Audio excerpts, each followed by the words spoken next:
From Kettering, seed number 9, 101. In the early days, Robot Wars really was a show about the grassroots. Many robots were family projects, families knocking together a robot with whatever was lying around the shed, plus whatever spare change could buy on top. Granted, not all of them were very good, but they were very charming nonetheless. However, 101 was a family robot that managed to shed mediocrity and quietly became the highest placing tracked robot in the history of the show.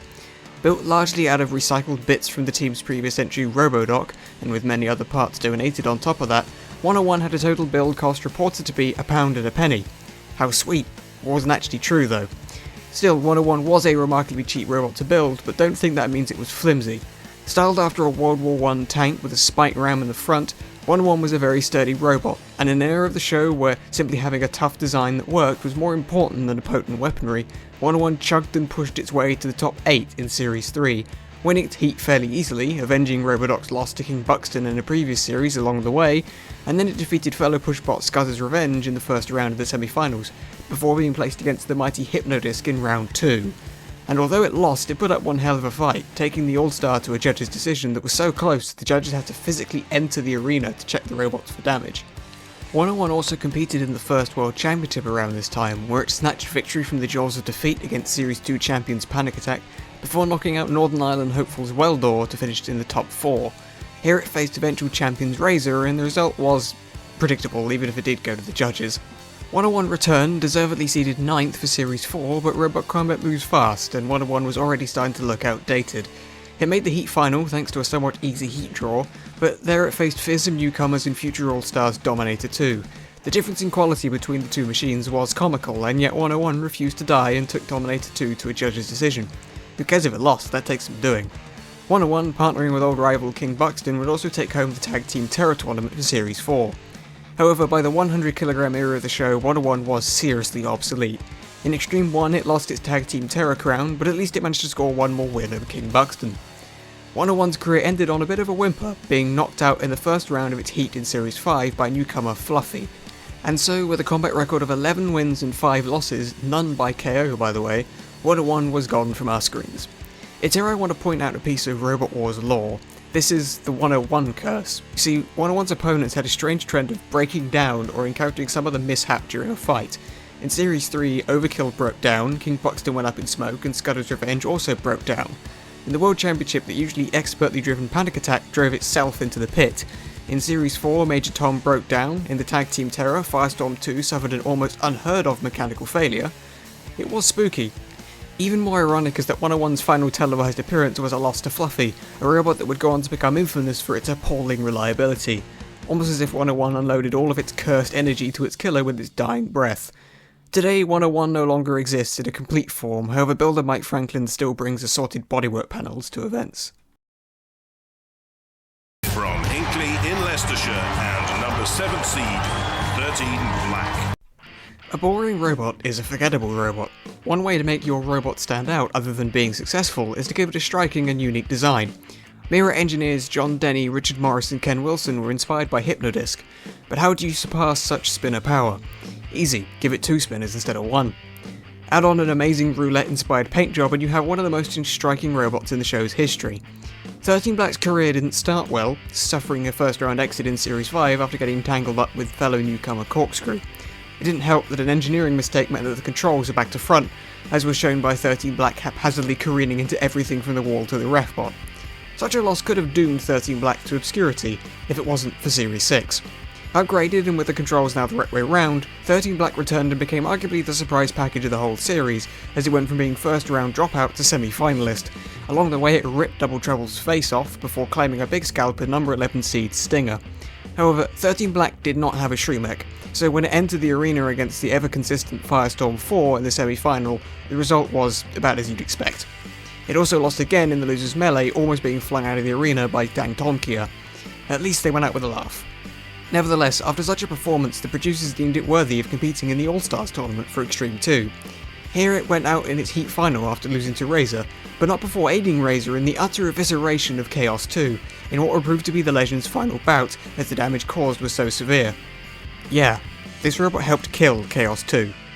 A strong Series 6 along with many notable veterans leaving the show before Series 7 meant that 13 Black went in with a lofty 7th seeding, However, at first glance you'd be forgiven for not noticing as 13 Black stumbled unconvincingly through its first round draw, before being drawn against the Dutch flipper Gravity in round 2. Literally the worst draw they could have gotten in the whole series. Still, at least they would be remembered on Gravity's highlight reel as the Dutch machine sent 13 Black soaring over the arena wall. Today, 13 Black still exists and can be easily rebuilt to serve as a static display at numerous live events. The 13 Black team also once played an April Fool's joke on the fandom. Some of the more successful robots were made into merchandise in the form of pullback toys. On April 1st, 2003, the team behind 13 Black produced and circulated an image of a 13 Black pullback toy, as though they had already been made, when in fact this wasn't the case. According to John Denny, a prototype had been made, but it never saw the light of day. I guess that's what we should remember 13 Black for, being striking and not being above having a laugh. From Chadwell Heath in Essex, 259. It's hard not to feel sorry for Adam Clark, sole builder and driver of 259. He's undeniably a veteran of the classic series, competing in 5 different series with 4 different machines, yet he's seldom remembered mostly because his creations never achieved much. However, 259, Clark's final machine to take to our TV screens, was arguably his best and had bucket loads of potential. Built for Series 6 and spawning what must be one of the most over-top weapons in the show's history, 259 was a 4-wheel drive robot with an enormous vertical spinner. 259 steamrolled its qualifier battle, reportedly knocking out all 3 opponents in under 30 seconds. In its heat melee, it buckled Infinity's weapon before completely eviscerating Infernal Contraption. 259 had made a serious statement and had suddenly taken over the mantle of Heat favourite. In the second round, 259 faced the previous Heat favourite and the immensely experienced Wild Thing, seeded 9th for the series. Wild Thing had required a judge's decision to make it this far, so an upset could easily have been on the cards, and in the first half of the battle, 259 looked to be turning that into reality as it positively dominated Wild Thing, bashing it from one corner of the arena to the other. Any other robot would have keeled over and died under the weight of such an assault. However, 2 things went against 259. Number 1, Wild Thing was always built like a brick, and number 2, having such a powerful weapon means you have to make sacrifices in armour and durability. Sure enough, 259 shook its own drive belt loose, and this left the weaponry immobile. Following this, the faster and more agile Wild Thing pushed and shoved 259 around the arena until the latter eventually ground to a halt, resulting in an easy decision for the judges. 259, for as violent as it could be, was a glass cannon. At least it took home the Best Design award for Series 6. 259 also took part in the UK vs Germany special, where its performance mirrored the main series, easily winning its first fight before showing its unreliability in the second, although this time it didn't break down so much as it was torn apart by that other glass cannon of Robot Wars, Fluffy. Adam Clark also built a middleweight version of 259, which was quite literally just a scaled down version of the heavyweight. This competed in the middleweight championship of Extreme 2, where it eerily followed the form of its bigger brother. A one-hit KO on Mammoth and an impressive pitting of one half of Clusterbot Typhoon twins in its heat, before being the first to fall in the final after being overturned by the singular Typhoon machine. Adam Clark started work on 259H, using a horizontal spinner. However, this wasn't completed in time for Series 7, and thus 259 would be the last we'd see of Adam Clark on TV, but he still remains a part of the Robotarian community to this day. From Lord's Hill, 3 Stegs to Heaven. 3 Stegs to Heaven was the last and certainly least impressive machine to be built by Team Jurassic Park. Without previous team captain Rob Heisman, Jurassic Park set about building a competitor for Series 5 and Extreme 1. Granted, this was a team who had built a grand finalist in Stegosaurus and then followed up with a semi-final appearance with Steg 2, and losing to eventual champion Chaos 2. So, when the team turned up for the 100kg era of the show with a robot that was underweight and also had exposed wheels, it was underwhelming. 3 Stegs to Heaven lost its only fight in Extreme, getting battered into submission by Tornado. This prompted the team to go away and make upgrades before Series 5, namely bringing the robot up to the weight limit and enclosing the wheels. Generously seeded 8th for the series, based purely on the legacy of its father and grandfather, it really didn't make them proud. Handed pretty much a free win against the Walkerbot 11, and then it scraped past newcomer Tetanus to somehow earn a heat final bout with Bigger Brother. Here, Bigger Brother easily propped up 3 Stegs to Heaven on the sidewall in the former's run to the second place for the series. Despite making the heat final and having an even win-loss ratio, 3 Stegs to Heaven either broke down or was rendered immobile in every single battle it ever fought. Against Tornado it was immobile by the end, the ref bot just didn't count it out. It got its weaponry tangled in the innards of 11, broke down against Tetanus but was saved by the fact that Tetanus broke down a matter of seconds beforehand, and was then pinned against the wall by Bigger Brother. The team made modifications to the design and attempted to qualify for Series 6 under the name Steg 3. but it lost its qualifier to Atomic, being ooted in only a few seconds. Thus, 3 Stegs to Heaven was the last we'd see of the Jurassic Park team on Robot Wars. In 2022, the team posted a picture of 3 Stegs in its current state, and it was quite a sorry one. A shame really, for the end of a once successful lineage. From Dublin, in Ireland, 4x4. Following the retirement of Gator and the team behind it, Team Monad were left as the only Irish team in the competition for Series 6. Their second machine for the Warzone, 4x4 was a 4-wheel drive robot with a pair of horizontal hydraulic clamp weapons. However, it had a very high ground clearance combined with a lack of streamag, making it extremely vulnerable to flippers. But it wasn't flippers that 4x4 needed to fear, as for its first round melee of Series 6, 2 of its 3 opponents were a pair of devilish spinners in the form of Barbarous 2 and the 3-time grand finalist Hypnodisc. Team Monad were intimidated enough to add an entanglement device to their machine. It was a piece of cloth. This cloth quickly got ripped away by Barbarous 2. 4x4 then actually broke down against the arena wall, but the 2 spinners smelled blood in the water and ruthlessly attacked the already immobilised machine, sending the only international team for Series 6 packing after only one fight. The team would return for Series 7 with a new machine, although 4x4 would actually see a lot of use during the show's hiatus, as it was reconfigured into an invertible Rambot design that would compete in many live events in Ireland and the UK. And as of at least 2020, the robot still works and still fights. Sadly, team captain Benny Castle is no longer around to see his machine compete, as he unfortunately passed away in 2006. From Chesham in Buckinghamshire, a kill. Some robots are better than others. Some are built purely to be competitive, however some are built for fun, and the teams that do so never place too much emphasis on winning. These robots are also known as novelty bots, and very often have a striking and in some cases iconic design, only adding to their hilarity. A-Kill, however, did not. It genuinely looked like a pile of scrap had become sentient and then clawed its way into the arena for Series 6, and to be honest, a pile of scrap would have been more successful. Armed with, and I use this word lightly, arsenal of weapons, including a lifter that could lift the skin off a rice pudding and a hammer that could crush a strawberry, it also sported a spinner that looked like 2 dustbin lids glued together, and all of this was attached to a robot where none of the components cost more than a tenner. A-Kill blagged its way through its opening melee purely due to the fact that the far superior terahertz attacked it after the other 2 had already been immobilised. A second round fight with Series 2 champion Panic Attack went about as you'd expect, with A-Kill's weaponry being unable to do anything against Panic Attack, and the latter shepherding A-Kill all around the arena before pitting it. A-Kill can actually trace its lineage to a middleweight robot by the same name that entered into Series 3. Now, Series 3 had numerous production issues that meant that a previously planned middleweight championship was reduced to just a single winner-takes-all melee. In this melee, the only robots to survive to the end of the bout was A-Kill and an American robot by the name of Tentamushi. Now, A-Kill had done precisely nothing except nudge other robots occasionally while other robots were picked off. Tentamushi, meanwhile, played an active role in the fight, including immobilising an opponent directly. So Tentamushi wins on a judge's decision, right? No, instead the 2 were declared joint winners, granting A-Kill the distinction of perhaps being the least deserving robot to take home a trophy. The golfing class between the 2 joint winners was then shown when they faced in a 1v1 bout and Tentamushi won fairly comfortably. The 2 A-Kill bots were not competitive, but they can't really be considered a novelty bot, as they failed to do the things that novelty bots do, as they were not iconic, they were not striking to look at, and they weren't really a laugh. They were simply impotent and sad. From Newton Stewart in Scotland, Abaddon. For a robot named after the original ruler of Hell, you might expect more than one fight.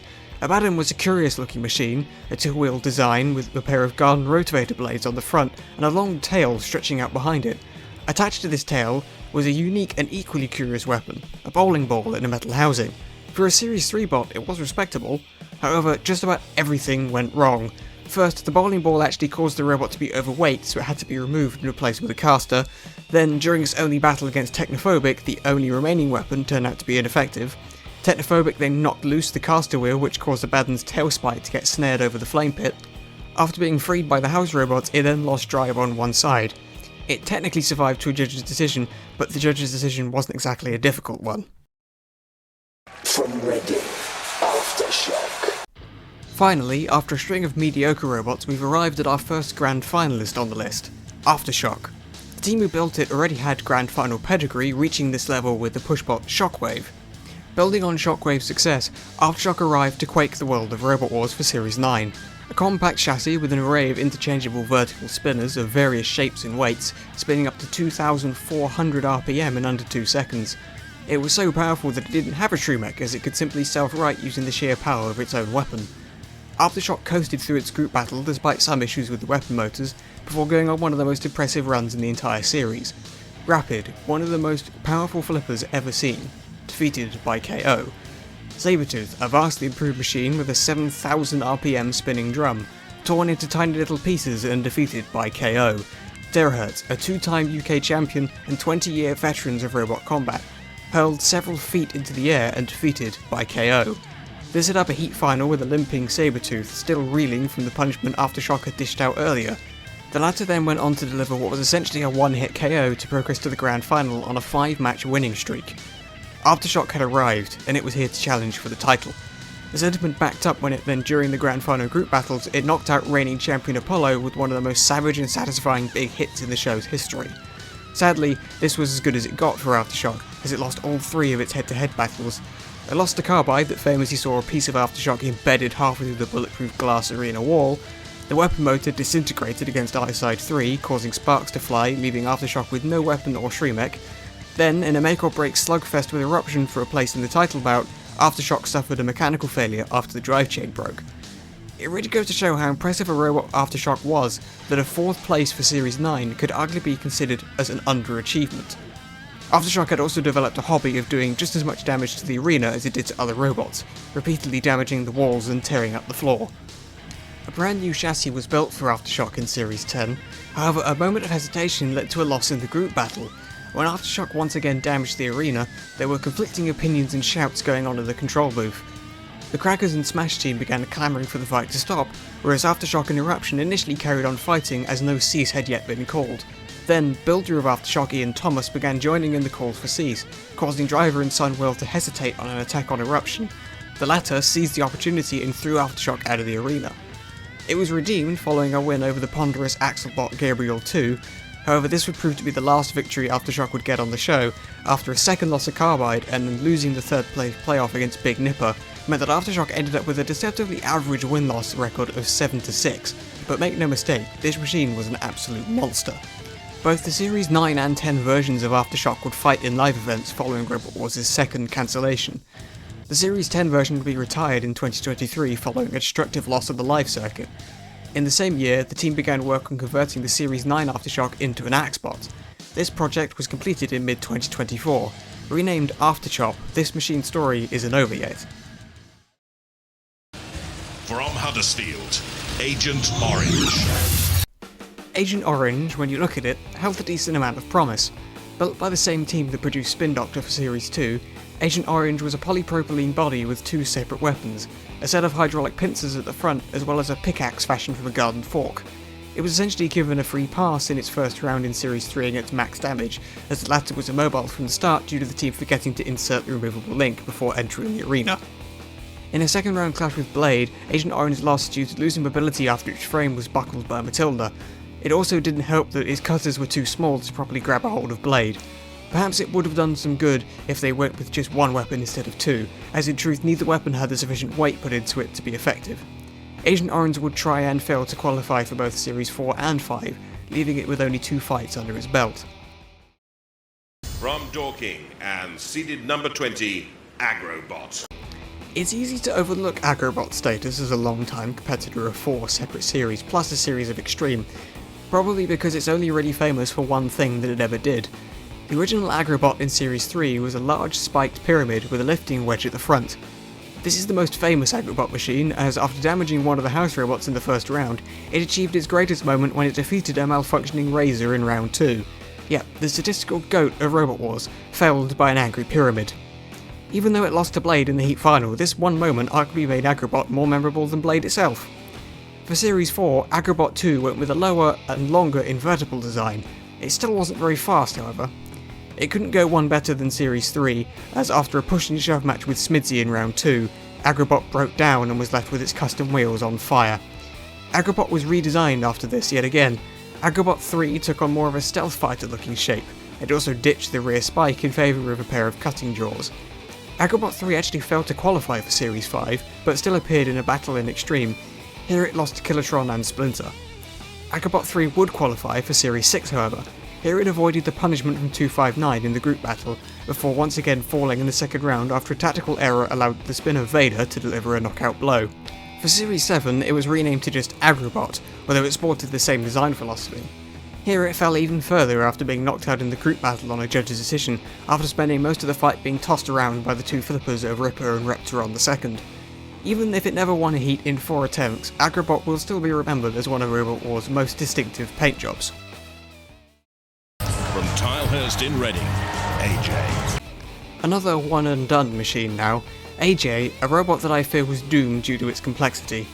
Ajjay was a low, circular robot with a set of 4 flails around the base of the body. These flails were initially supposed to be the basis of a full-body spinner design, with the heads of the flails extending out of the robot while it was still able to move around. However, this system failed to work as intended, so the robot was converted to a sit-and-spin style bot before its only appearance, sacrificing the ability to move while simultaneously being on the offensive. Ajjay only appeared in the first series of Robot Wars Extreme, where its fight was the wildcard battle against Series 4 Grand Finalist Stinger. Here, the team was hindered by the weaponry not working as intended, as well as a lack of control owing to inexperience. And while Ajjay did score some hits on Stinger and it didn't break down or get KO'd, the judges ultimately didn't favour the newcomer. Ajjay would never compete in a main UK series, which is a shame as I feel if they tweaked the design to not include complex extendable arms and instead opt for a static teeth on a spinning body, they could have performed respectively. One only needs look at the success of the Typhoon series of robots to know the ceiling for these kind of machines.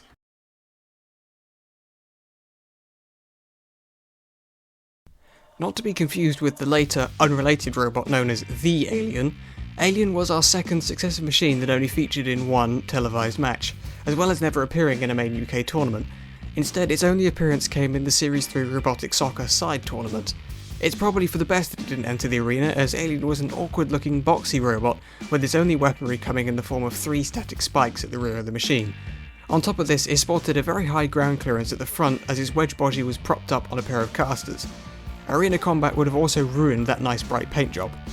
Alien would lose in the first round of the Robotic Soccer to eventual tournament winners Evil Weevil, despite the fact that neither robot actually scored a goal during the match, but Evil Weevil came closest to scoring, so they were given the nod by the judges and knocked Alien out of the competition.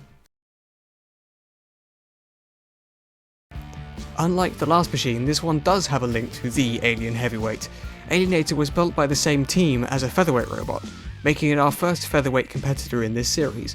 Featherweight robots had a limit of only 12 kilograms and were typically very fast, making it great fun to watch them zip across the arena floor right under the noses of the house robots. As for Alienator, it largely comprised of a box containing all the electronics with a circular saw weapon on the front. However, rising above the robot were a pair of arches designed to help the robot roll back onto its wheels if it was ever flipped over. Honestly, it just reminds me of a Dimetrodon, but that's because I'm a paleontology nerd. Anyway, Alienator competed in Series 7's Featherweight Championship, and began its heat battle well, overturning Bernard before scoring attacks on all competitors except Typhoon Cadet.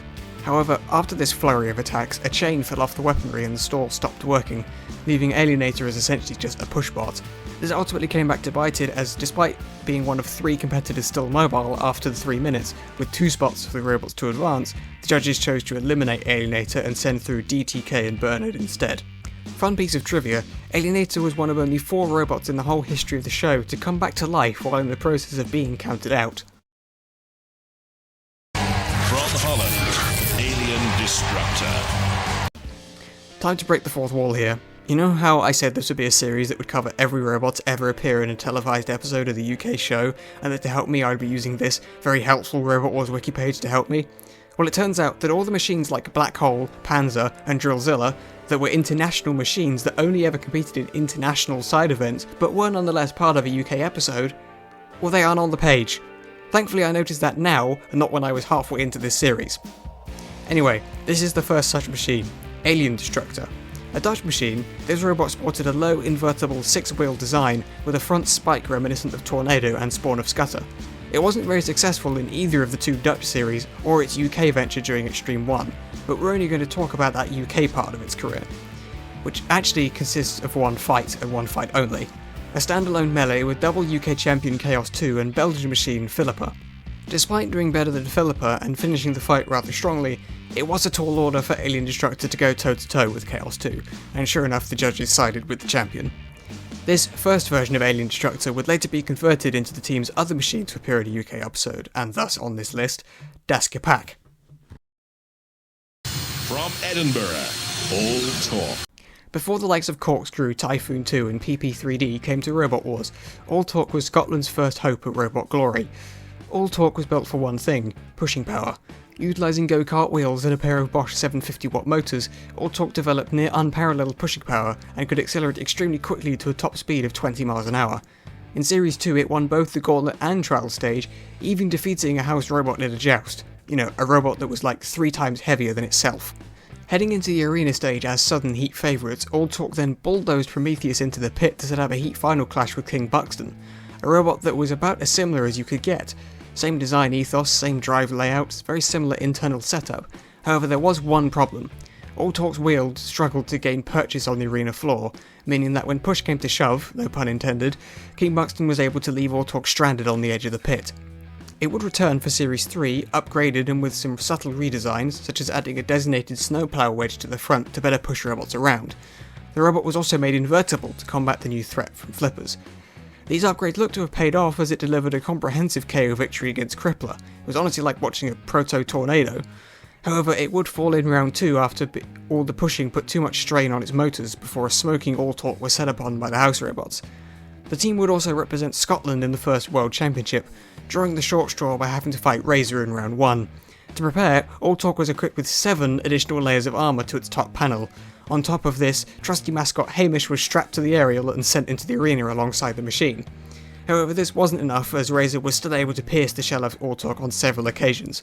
Oh, and as for Hamish, Sergeant Bash immolated him. While the team would return with more machines up to Series 5, All Talk was by far the most successful of all of them. Hey, given only a slightly different set of circumstances, maybe it could have been a semi-finalist in Series 2. From Kent, Alligator.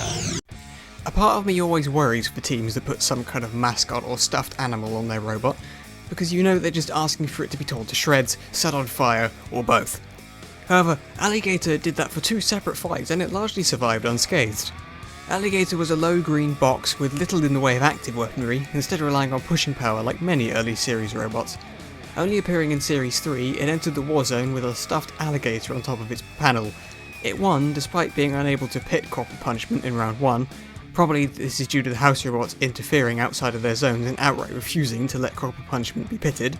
In round 2, Alligator would lose to Berserk 2 as the latter showed that active weaponry will always beat out static weaponry, as Alligator was lifted up and over. And so that stuffed alligator left the arena with only a slight gash from Dead Metal's Sawblade. Probably for the best that Alligator's run ended there, as it appeared in the same Series 3 heat where Hypnodisc made its violent and destructive debut. That poor animal would have been left with nothing but tatters on the arena floor. So would the robot, to be fair.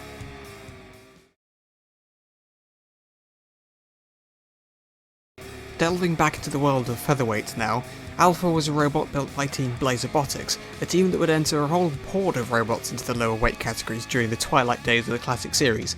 Alpha was probably one of the simplest machines, nothing more than a half trapezium shape. The scoop at the front didn't even move. This certainly hindered it in the Series 7 Featherweight Championship, as although it was one of 4 robots to survive to the end of the bout, its lack of active weaponry meant that it couldn't really give the judges any reason to let it advance, and thus it was eliminated. Driver Alan Young was 18 years old at the time. Later in life he would team up with younger brother Dave, who also drove Blazobotics machines. Team Blazobotics would then be renamed to Team Mad, and the pair would go on to create the reboot icon, Apollo.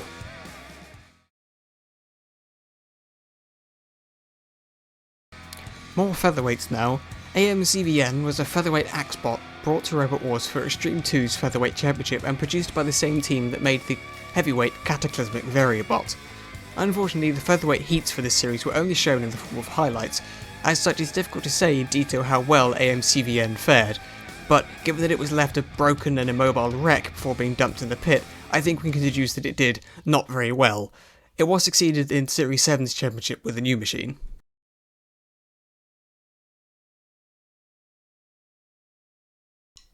Anarachnid is our first walker to appear in this series, and it looked about as goofy as most walkers do, especially with its bulging red eyes stuck on the front of the robot.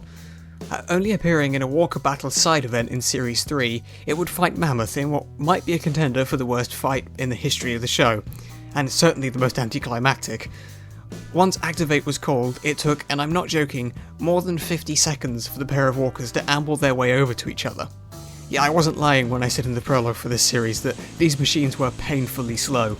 After a veritable eternity, the two robots finally made contact in the ascent of the arena, and by contact I mean they lightly touched each other. It might as well have been a kiss. This shockingly managed to make one of Anarachnid's eyes fall off, but even more shockingly, this coming together managed to immobilise Mammoth. Not long after this, the house robots descended and destroyed both machines. The fight was declared a draw, ostensibly due to house robot interference, but I like to think that it's because truly no robot deserved to win. It might have been the only time that such house robot chicanery was actually justified. From Kettering in Northamptonshire, Anarchy. From just about the worst walker to unquestionably the best walker in the history of the show, and a robot that is arguably one of the best to never win a heat. As I mentioned in the prologue to this series, walker bots at this time had an increased weight limit to compensate for their extra complexity.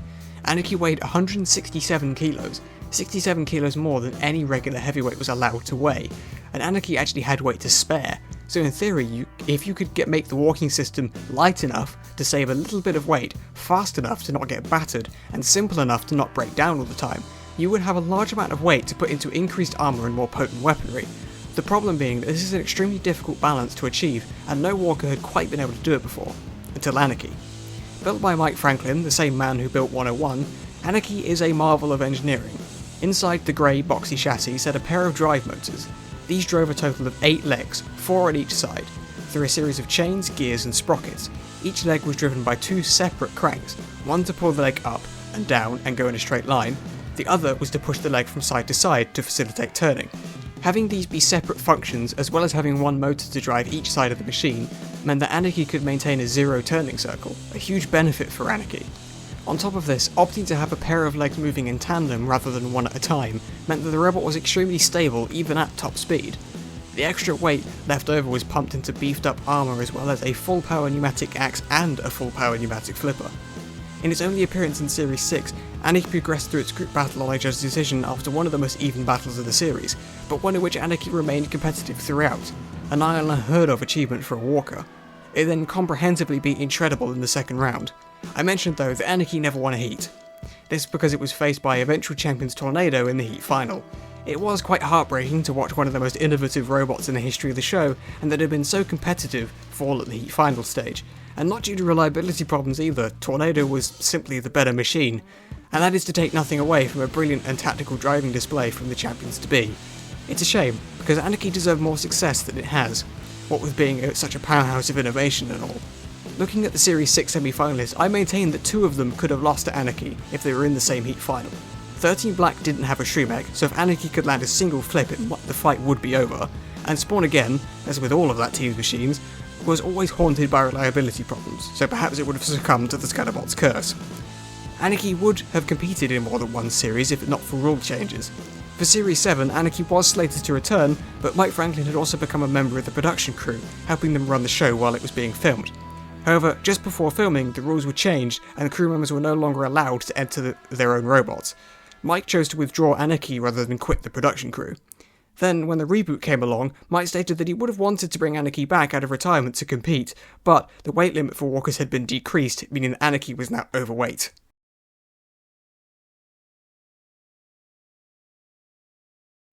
However, that Anarchy wasn't the only one.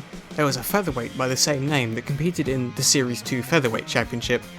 This segment will simply be a footnote since the Series 2 Featherweight Championship was simply a single melee, and even then it was only shown as part of a short highlight reel, and as such Anarchy wasn't actually shown at all on TV, as it was knocked out early in the battle, according to audience accounts. From Marlow, Androne 4000. When Robot Wars returned to our screens after 12 long years, it was always going to be intriguing to see what new machines would step up to fill the shoes of the classic series icons. Apollo and Eruption recreated the glorious flipping arcs of Chaos 2 and Bigger Brother, a whole slew of spinners like Carbide and Magnetar brought mayhem and destruction to the arena like Hypnodisc and Typhoon 2 had before them. Yet one niche that the reboot lacked was a successful Crusher. No robot had stepped up to the mantle of Razor, and no one really even tried, largely due to advances in modern armour making crushers less effective. Androne 4000, however, did try, and I genuinely believe that they had the potential to have been the reboot's only competent crusher, if not for some bad luck and operational problems. Debuting in Series 10, Androne 4000's vertical crusher operated with 8 tons of force and was the only crusher design in the history of the show to operate on a 2-stage system, an electric mode for self-righting purposes and a hydraulic mode for crushing purposes. It was putting up a decent showing in its group battle even if it struggled to gain enough purchase to penetrate its opponents. Eventually though, it got to grips with concussion and pierced the letter's baseplate, crushing right through the removable link and immobilising it on the spot. However, Androne 4000 then immediately drove over the floor flipper, got flipped and was itself immobilised upon hitting the floor, with the dead concussion still in its jaws. As such, it didn't progress, instead being forced into the robot redemption battles. Here it collected a hard-fought win over Tauron, however it did suffer extensive damage in the process. In the Heat semi-final against Nuts 2, Androne 4000 suffered what was essentially a one-hit KO, a single hit from the fellow of Nuts 2 bending Androne's crusher and also tore off a hydraulic hose, causing it to gush fluid all over the floor. It then once again was flipped by the floor flipper, and with no way to self-right, Androne 4000 was swiftly counted out. Following a subsequent pitting by veterans Iron Ore 6, Androne 4000 would be eliminated from the competition entirely. Androne 4000 was primarily let down by a lack of experience. Driving errors were too common and the design was far from being refined and perfected. However, they only appeared in Series 10, which is, for now, the last series of the show. I believe that if the team had been able to enter when they had planned, the robot would have been much better remembered. Androne 4000 was supposed to enter for Series 8, but it wasn't finished on time, nor was it finished on time for Series 9 as an incomplete machine wasn't selected. I believe that if it had actually appeared in all 3 reboot series, then the design could have been perfected and the driving mistakes could have been ironed out. From Bristol, Angel of Death. Purple parallelogram! Oh look, a purple parallelogram. That's really all there is to say about this robot. A low invertible design, which I guess was ahead of its time in a way, it featured a fast spinning saw blade at the front, but we never actually got to see it in combat as it was eliminated at the gauntlet stage of its heat in Series 2 and was never seen again. This makes it one of 20 robots in the show's history to never see combat. I'll let you all debate over whether the robot was named after the biblical carrier of the 10th plague of Egypt or the Slayer song. Let's just hope it wasn't named after the guy that Slayer wrote that song about. From Oxon, Anarakaphobia. Anarakaphobia was a long, curved, wedge-shaped robot that featured perhaps the fastest firing axe weapon in the history of the show, at some 4 hits per second. Only appearing in Series 3, it was also one of the fastest machines in its series with a top speed of 20 miles an hour. Such characteristics made Anarakaphobia both a live wire and a machine that was difficult to pin down. After effectively pushing and shoving Miss Isle into the pit in its first round, Anarakaphobia was drawn against the Big Cheese. Initially, Anarakaphobia used its superior speed to avoid its opponent's lifting arm. However, the Big Cheese then produced one of the most iconic pittings in the show's history, pinning Anarakaphobia's axe against its own frame before dragging it down into the pit. An updated version of Anarakaphobia would try and fail to qualify for Series 4, losing its qualifier battle to future All-Star Dan Tomkia. From Germany, Ansgar. Another machine that doesn't appear on my wiki page now, Ansgar was a German robot that competed in the German Robot Wars, but more importantly for this series, it also competed in both the 2nd and 3rd World Championships and the UK vs Germany Special. The original Ansgar was a dome-shaped robot made of aluminium road signs and designed to have multiple interchangeable weapons. It fought in the 2nd World Championship during Extreme 1, where it won the German melee despite not being very effective throughout, largely because 2 of its 3 opponents broke down and the 1 remaining opponent was even less effective. It would fall in the first round of the competition after being immobilised by US machine Manta. The second version of Ansgar, named Asgar's Revenge, saw the team take a radical design approach, designing a shufflebot with a lifting shuffle that could cover front and rear. It also weighed some 200 kilograms, despite shufflebots not qualifying for the extra weight allowances under Series 6 rules. So I don't know why it was allowed to compete in the UK vs Germany Special at all. Perhaps German rules allowed it to. And it would be far from the most controversial thing that Robot Wars experienced, I suppose. Here it would lose comprehensively to Das Kapak, which might strike you as odd given that I just said Das Kapak was Dutch, and yes it was, but it was brought in to represent Germany due to a lack of German machines. A third version of Ansgar saw a third design philosophy change. Still a shufflebot, Ansgar 3 now sported a spinner and looked a lot like robots like Disco Inferno. It still weighed 200 kilograms and despite still being overweight was allowed to compete. Here it would compete in the Third World Championship, where after winning the German qualifier battle it was burnt and then pitted by a combination of UK Grand Finalists Tornado and Storm 2. To think, people still like to bicker about whether Tornado cheated with its anti-crusher cage, or whether the judges had some secret vendetta against Storm 2 to prevent them winning a title, but nobody talks about how Ansgar was allowed to enter the arena despite being overweight on 3 separate occasions.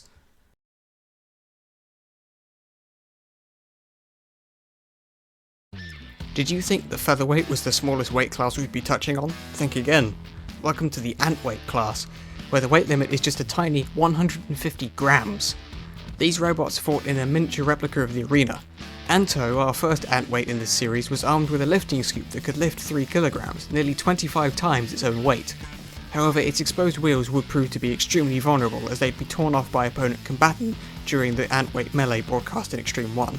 This was also the first machine on this list built by or involving Roboteer Craig Danby, as well as his first machine to appear in a televised battle. Now, Craig Danby is a bit of a meme in the Robot Wars fandom, largely due to his unparalleled levels of bad luck and failure. He would play a part in 8 separate robots for the show, a minority of which would actually appear on television, and I promise, once we've gone over all the projects he was involved in, I'll give you a rundown and summary of his Robot Wars career. Outside Robot Wars, Anto would continue to compete in multiple Antweight series, winning the Antweight World Series on 2 occasions.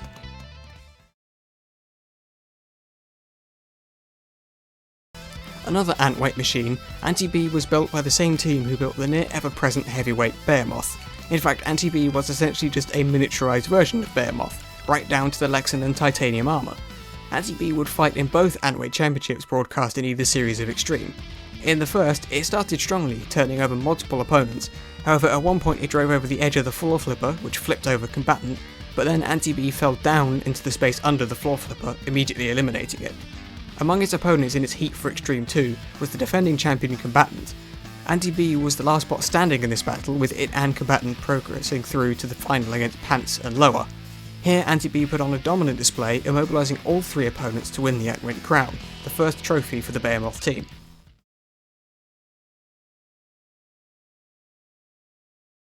A third successive Antweight, Anty Geddon was a lifter bot that only competed in the Extreme 2 Antweight Championship. However, it did not bring Armour-Geddon to the arena, as ironically it was destroyed in its only battle.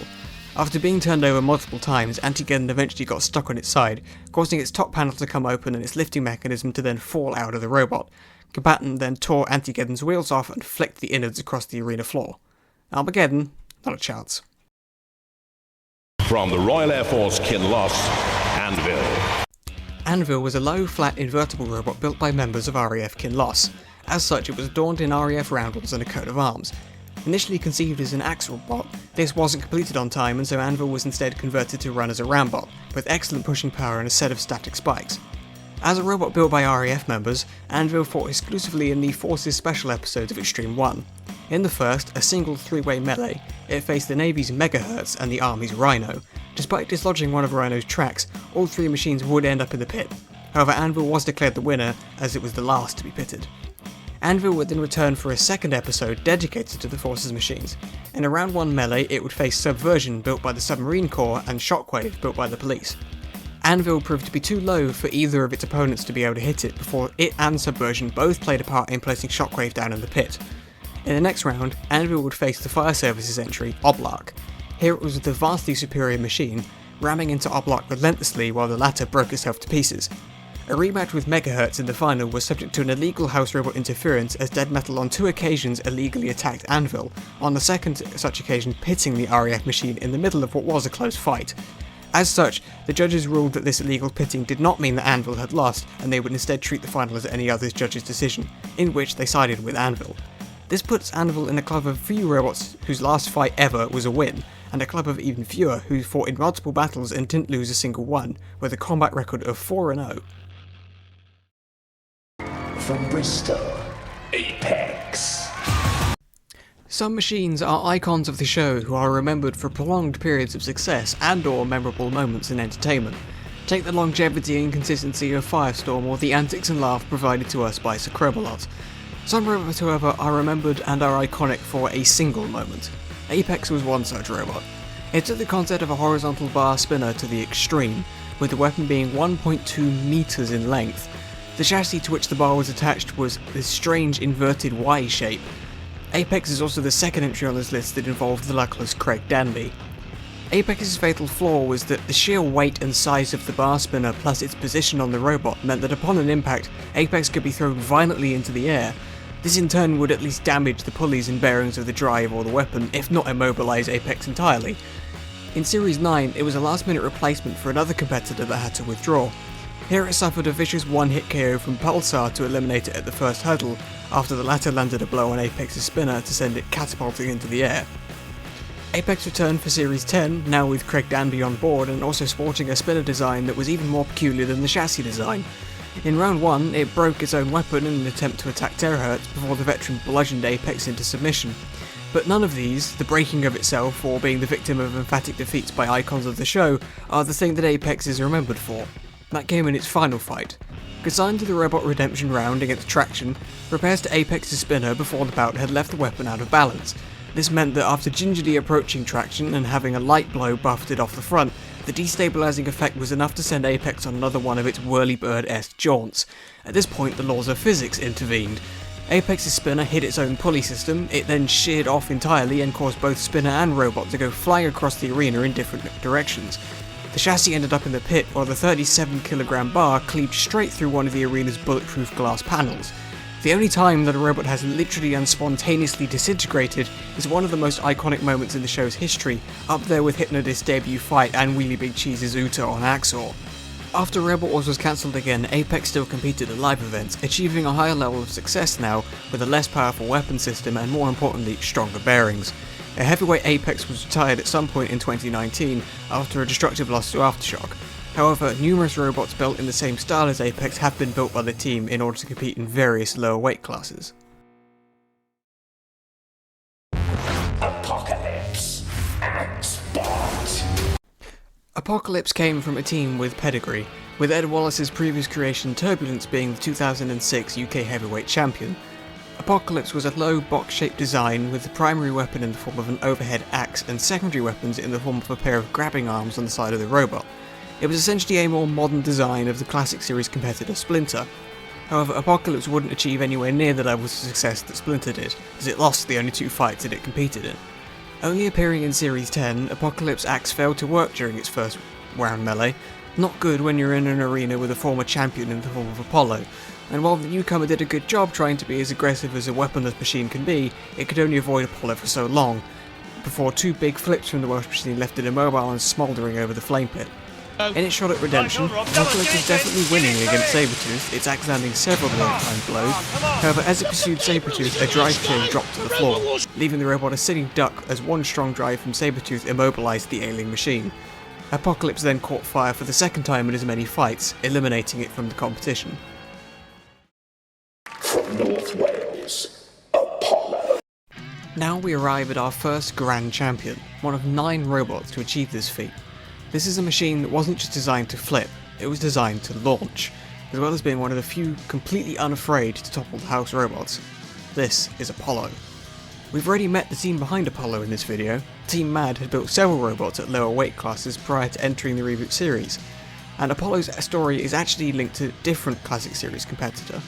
Chronic the Wedgehog was a long-time entrant that saw upgrades year on year and could be considered unlucky not to have won a heat. During Robot Wars' hiatus, and now renamed Chronic 3, the robot would become a UK champion in 2005. In 2010, Chronic 3 would be sold to Team Mad, who brought the robot more success with 2 Annihilator titles in 2010 and 2011. Chronic 3 would serve as the base for Team Mad's own creation, the similarly named Chronic, and this machine would then serve as the base for Apollo. Apollo's design was a large wedge whose flipper ran out the whole length of the body. It was very powerful, operating at 1000 psi and able to throw a 100kg competitor 6 feet into the air. It was so powerful that the team had to fit a half power mode in the pneumatic system in order to facilitate efficient self-righting. In Series 8, despite suffering an opening scare, losing a wheel to PP3D, Apollo would recover and eventually outlast Sweeney Todd and immobilise Can Opener to move on to the head-to-head stage. It faced PP3D again, where it took revenge on the latter's wheels to win by KO. It then overcame veteran Storm 2 in a very close judge's decision, but not before toppling both house robots. Drive issues, as well as issues with the flipper getting jammed open, continued to plague the team throughout the heat, resulting in a loss to Eruption, but Apollo had already qualified for the Heat Final before this even took place. In a rematch with Storm 2, it would claim a third House Robot scalp before tossing the former World Champion machine over the arena wall. In the Grand Final group battles, Apollo very passively collected a win over Shockwave and was forced to withdraw. Following a key KO victory over TR2 in the first head-to-head, Apollo would face Carbide. A daunting opponent not just due to Carbide's extremely potent weaponry, but the fact that it was invertible, largely nullifying Apollo's own weapon. Apollo was rendered immobile almost immediately as Carbide's first attack dislodged the former's removable link.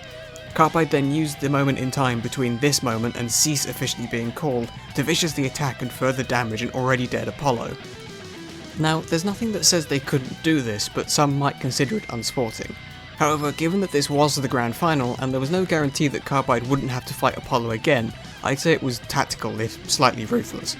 Apollo then faced Thor in a confrontation that it had to win to make the title belt. They were helped by the fact that at this point Thor was practically a zombie, having been yet another victim of Carbide.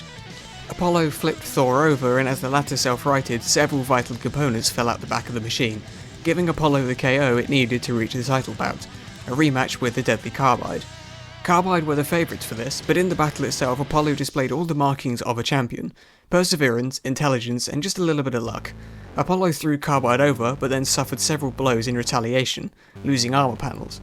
Apollo then returned and flipped Carbide 4 more times, and with the 4th flip, Carbide's weapon stopped turning. However, after the next flip, Apollo's own weapon stopped working, the flipper jamming open. A slugfest of a final ultimately went to the judges, with the panel coming down on the side of Apollo to declare them the Series 8 Grand Champion. Apollo returned for Series 9 with only minor updates, even still sporting some battle scars from the previous series. Compare this to Carbide, who had vastly overhauled the internals of their machine, and Apollo's title defense was going to be more difficult than they would have liked. Sure enough, after dominating an easy group battle, Apollo's first head-to-head was against Carbide, where they suffered yet another early breakdown followed by more ruthless destruction. They recovered well and won both their remaining head-to-heads against Coyote and Crackers and Smash, getting an Uta on the former and tossing the latter like a leaf for an easy judge's decision. This set up another clash with Carbide for the Heat Final, but by now the momentum really had swung, as Apollo fell once again with barely a whimper. All was not lost, however, as the judges deemed it worthy of the singular wildcard slot for the grand final. Here it would fall at the first hurdle after getting stuck on the floor before being smashed into next week by Aftershock. For Series 10, seemingly learning from their mistakes, more radical changes were made. An entirely new chassis was built, the pneumatics were revised, the drive system was upgraded, and the armour was made more adaptable. This was a meaner, leaner machine looking to take back what it had lost. It showed this renewed ferocity by collecting 2 back-to-back Utas in its first 2 fights, sending one of the swarm sailing over the arena screen altogether before punishing a momentary lap of driving skill from Sabretooth. However, their run was once again cut short at the Heat Final stage, following a shock pitting by Behemoth to turn a fight they were on top of into an early exit for the 2nd year running. But to be honest, if any robot deserved a bit of luck, it was Behemoth. Just you wait till we get to that segment. There was one slot left in the grand final though, with the wildcard slot being replaced by a massive 10-way free-for-all melee with the winner advancing. Here Apollo would come agonisingly close to redemption as it was the final robot to fall, getting stranded on its back with no more CO2. Outside the main competition, Apollo would also represent the UK in the World Series. With Robot Wars cancelled again, Apollo returned to the live circuit and also returned to its hobby of flipping house robots, overturning the robot's live machine Goliath, which weighs 1,000 kilograms. However, Apollo has only took part in one UK championship following Robot Wars' second hiatus, losing to Sandstorm in 2018. It now only competes in whiteboard matches, but has still overturned Goliath on several occasions. Apollo has also spawned descendants such as Rocket, a scaled-down featherweight machine, and also Orion, Team Mad's first foray into BattleBots. However, this machine still has yet to appear on the show since its first bit shortlisting in 2020, hitting various roadblocks. Still, Apollo is no mere middle step in a successful dynasty. With 15 wins, 4 Utas, and a UK and Robot Wars crown to its name, no one can ever take away Apollo's icon status. From Preston in Lancashire, Arachnid. Arachnia was an invertible spinner robot with a heptagonal body and an unusual choice of armour. Protecting your robot is important, and there are many materials that you can use, each with their own advantages and disadvantages. Steel is cheap and it's fairly straightforward to work with, but it is a bit basic. Aluminium is still fairly cheap and is extremely easy to work with, and is light, but it's also weaker. Hardox is harder to get, it's more expensive, and it's harder to work with, but it is very strong. Same goes for titanium. Or if you are completely mad, you can use wood, which offers precisely no benefit at all. But it turns out there is another option for the robotically insane that Arachnia made use of: carbon fibre. Now, carbon fibre is expensive and extremely light. It also is very good at dissipating energy, as it doesn't flex at all, instead shattering into tiny pieces. This makes it very good for, say, building the body of a racing car, since it increases safety and decreases weight. But you tell me, dear viewer, do these sound like particularly useful properties for a fighting robot? No. In terms of armour, they might as well have used cardboard. Sure enough, in Series 7, despite being placed in a heat alongside 3 fellow newcomers, Arachnia was turned into Swiss cheese by Hellbent before being set ablaze and counted out, and the robot was never seen again.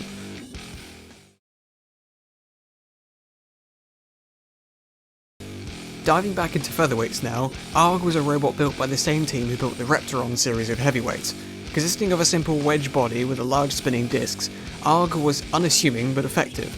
It put on dominant displays in both its heat and its final to become the featherweight champion in Extreme 2, tearing holes in almost everyone foolish enough to approach them, including ripping a wheel off Gladiator in the pitting of Catnip. Outside Robot Wars, Argh's career was fairly brief, only competing in 3 more battles, of which it didn't win any, and the team instead prioritised a successor.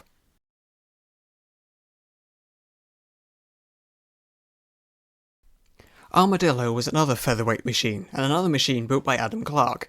Series 2's featherweight was only shown on a television in the form of highlights. Armadillo would eventually lose on a judge's decision to Demolisher, its slow speed leaving it vulnerable to being slammed by the much more agile Demolisher. Interestingly, Adam Clark built Armadillo for a planned 1998 Robot Wars competition in San Francisco, where Robot Combat was born, but after such a tournament never happened due to legal kerfuffles regarding the naming rights and brands, which resulted in the Robot Wars name moving to the UK, Adam Clark decided to take his machine to the UK as well. From Sheerness in Kent, Armadrillo. Back into heavyweights now, and one of the more peculiar weapons of the show. Armadrillo was ostensibly an invertible robot with dual spinners and a rear spike. However, its spinners look more like rotating meat tenderizers than traditional spinners. Only appearing in Series 6, having failed to qualify for Series 4 and 5, among Armadrillo's opponents in the group melee was 7th seed S3. Upon hearing this, the team remarked, "So we're cannon fodder then." It wasn't outright destroyed by S3, largely due to Armadrillo staying out of the fight for the most part and having issues with its mobility, leaving the judges with no choice but to eliminate it come the battle's end.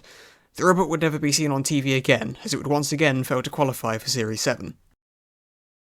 From Huntingdon, Armour-Geddon. Armour-Geddon is our first example of an Axlebot, and in many ways was similar to more famous Axlebots in the form of Stinger. It consisted of 2 large wheels which contained all of the drive and electrics, much like Stinger. It also featured a spiked arm as its primary weapon, again, like Stinger. It debuted in Series 3 alongside Stinger, and both machines would lose in the first round, ending up in the pit after kamikaze displays of driving. And while Spinner would rise up out of the pit, get on top of its control issues and one day reach a grand final, Armour-Geddon would never be seen again. From High Wycombe, Arnold Terminegger. I'm just going to call this machine Arnold throughout this because screw saying this name 1,000 times. Arnold was built by a team who had built multiple walkers for side battles in Series 2 and 3, but for Series 4 they finally departed from those designs to have a crack at the main competition. Arnold's body came from a cold water storage tank and was equipped with a lifting arm. In Series 4, Arnold narrowly survived the judge's decision between it and newcomer Rambot, as both were resoundingly outclassed by 6th seed Behemoth. A second round clash with Exterminator 2 also went to a close judge's decision, although this one went against Arnold. For Extreme 1, the team utilised the increase in weight to equip Arnold with a second weapon, an overhead axe that could swing through a full 360 degrees. It fought in a mayhem battle against Fluffy and Wild Thing, in which it won after, surprise surprise, Fluffy broke down, and the judges sent Arnold through after it held Wild Thing to a hard-fought battle, although the decision was not a unanimous one. This qualified it for the series Annihilator, a 6-way melee in which each opponent to be immobilised was removed from the arena before the fight was resumed. A brutal slugfest that must be played tactically and differently from other fights. Here, Arnold's durability shone through as it outlasted Exterminator, Thermidor 2, Splinter and Hypnodisc. There's 61 combat victories between those 4 by the way, and yet Arnold beat all of them in battle of attrition and ended up taking a Series 4 runner-up Pussycat in order to defeat it. And even then that was on a judge's decision. So Arnold emerged as surprise runners-up from the Annihilator. Sadly, this would be the last we'd see of Arnold as the team tried and failed to qualify for Series 5 and didn't try to qualify for any subsequent series. From Bath, Atlas. Atlas is an example of a machine that was clearly a labour of love. Brilliantly styled and with great thought put into the way it looks in the arena, with less emphasis put on functionality and efficacy. Atlas, named after the Titan of Greek mythology, was a machine whose most prominent feature was purely cosmetic, that being an action figure mascot sticking out of the top of the robot that both rotated and made sound effects. However, it was slow, featured too high of a ground clearance for its front wedge to be effective, its cutting saw was also ineffective, and it was also unreliable. In its only fight during Series 3, it lost to Challenger 2 after getting stuck on the arena wall, or breaking down, I'm not sure which, before being set upon by the house robots. At least it provided us a laugh as Shunt decapitated Atlas's mascot. From Arley in Worcestershire, Atomic. Of all the later series machines whose progress was stunted by the cancellation of Robot Wars, Atomic is arguably the one with the biggest what if attached to it. Atomic's is a tale of bad luck, determination, redemption, and ultimately heartbreak. Atomic stuck with a design throughout the 3 main series that it appeared in, that being a yellow wedge shape decorated with a radiation trefoil and equipped with a large, red full-pressure flipper. The Series 4 Atomic was the most basic, and curiously, the flipper originally ran on nitrogen rather than CO2. In its debut series, Atomic would advance to the Heat Final stage, although it was arguably lucky to survive its opening melee, featuring reigning champion Chaos 2, as Atomic actually broke down and had its flipper jammed open, but was saved by the fact that Chaos 2 chose to Uta Indefactable instead.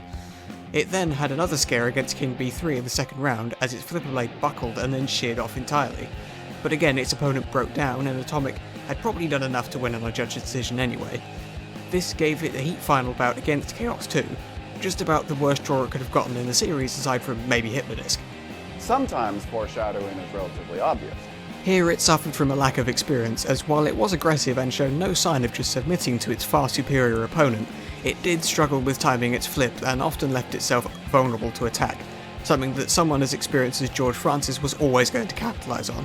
Atomic was barreled over and over until Atomic eventually died, and while Chaos 2 was unable to Uta the defeated machine, Atomic was still left a crumpled and immobile wreck by the end.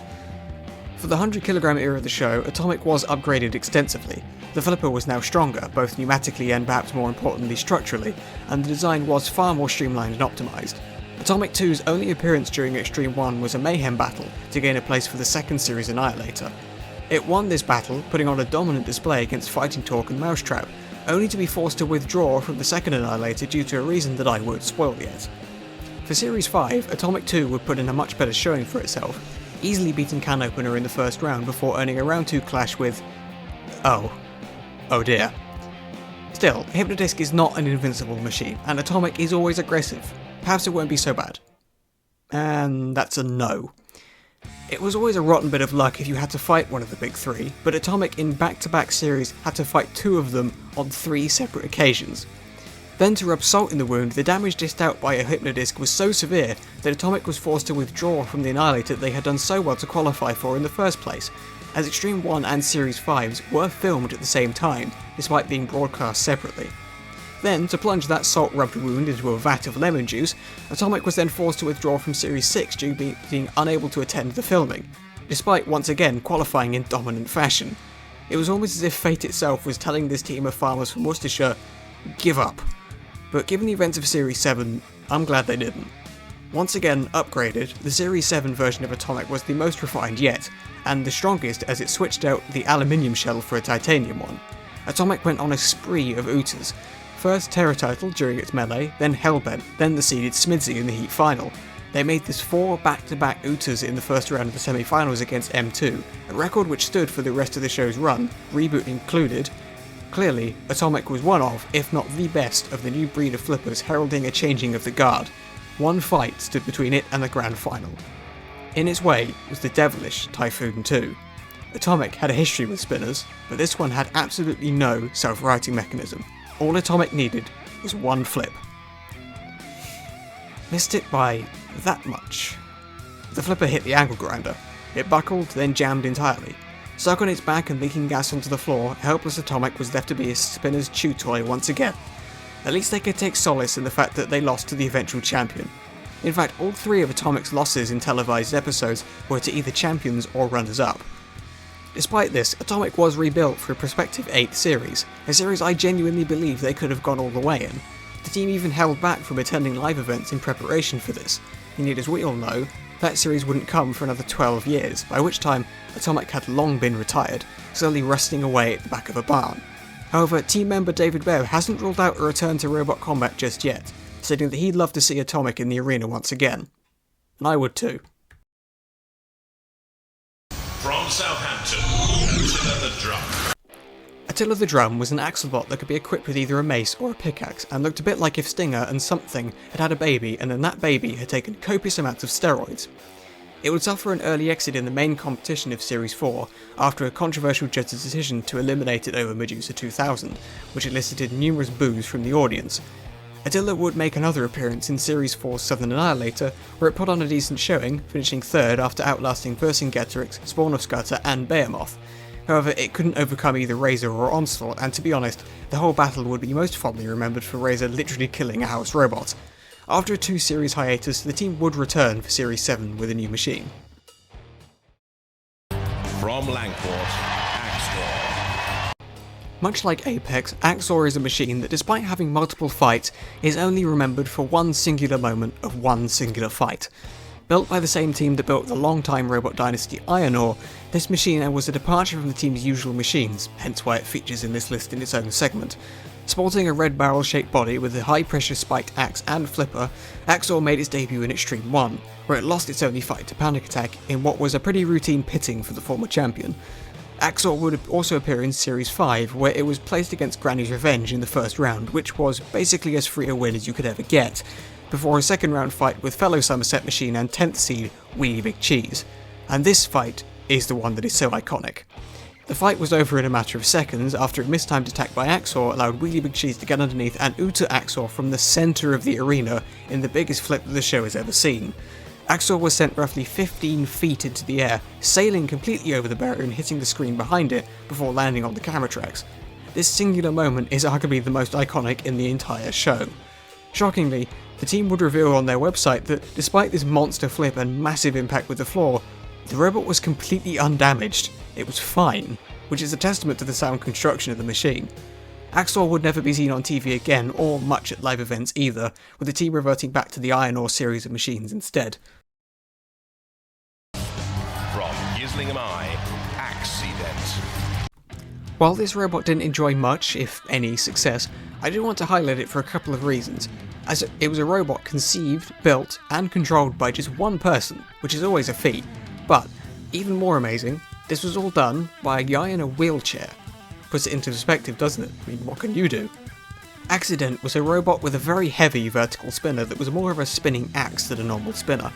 Unfortunately, Axe-C-Dent was eliminated in the first round of Series 5, despite being placed up against an almost free win in the form of Destructor level, as it broke down before being pitted by the house robots. For Series 6, the body design was tweaked, but the weaponry stayed the same. It was placed in a melee alongside Hydra, Dominator 2, and Something. Here, it was disposed of even quicker than in Series 5, being flipped on its side by Hydra after just 4 seconds, and with no means of self-righting. The machine was eventually left in pieces on the arena floor. From Swindon, Axios. Here we are, the final A. This script is 21 pages long. I am not looking forward to editing this. Axios was a machine that was well built and manoeuvrable by Series 3 standards, as well as being aggressive and unafraid to get stuck in. It was just let down by ineffective weaponry. A tongue-looking battering ram that slid forward didn't really do anything, and the tail lifter with a drill bit on the end wasn't very effective either, nor did it allow the robot to self-right. It lost in the first round of its only series to defending champion Panic Attack, after the Welsh veteran flipped it over despite Axios' fast and promising start. Following Series 3, one of the team members for Axios would join the committee that discussed seeding with the producers of the show, but it's unknown if their machine attempted to qualify for any future series.